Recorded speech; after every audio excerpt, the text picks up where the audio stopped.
exchange in the world, Binance, just urged many of its European users to move their crypto off the exchange into their own self-hosted wallets, and it's all because of a new European crypto regulation that's about to take effect on July 1st. Now, Mika, this isn't just regulation. It's the first time that a major region is putting digital assets into a single kind of operating system that works for banks, custodians, and then, ultimately to the users and holders of those assets. And this makes Europe a live test case for how institutional crypto can actually function at scale. And even though this mainly affects European users for now, it serves as an important reminder why crypto exchanges were never intended to be a place to hold your crypto. And as more countries introduce crypto regulations, we should expect to see more things like this happen, or potentially even worse, and we need to prepare accordingly. So to understand why Binance is telling some of their users to move their crypto off the exchange into their own wallets, we first have to look at Europe's new crypto regulation called Markets in Crypto Assets Regulation, or MiCA for short. MiCA is basically Europe's new crypto rulebook.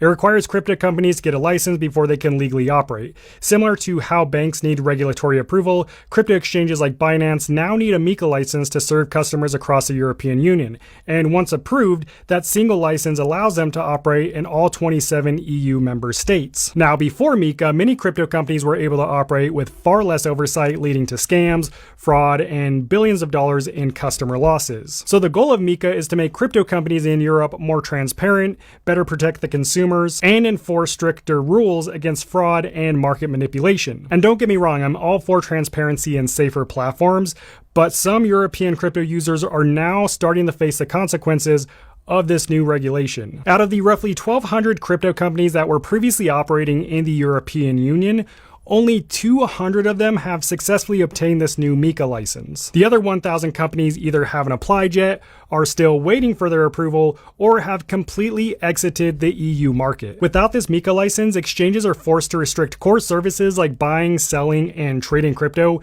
In other words, if they don't have this license, the crypto exchange becomes a lot less useful. So what does this have to do with Binance, and why are they telling their users to move their crypto off of the exchange into their own wallets? Well, Binance withdrew its MiCA application in Greece to pursue the application in another EU state for various reasons. As a result, Binance is currently unable to onboard new users, and they have to stop providing many other services come July 1st, like buying, selling, trading, pretty much everything except for withdrawals, until it secures a new license. Because of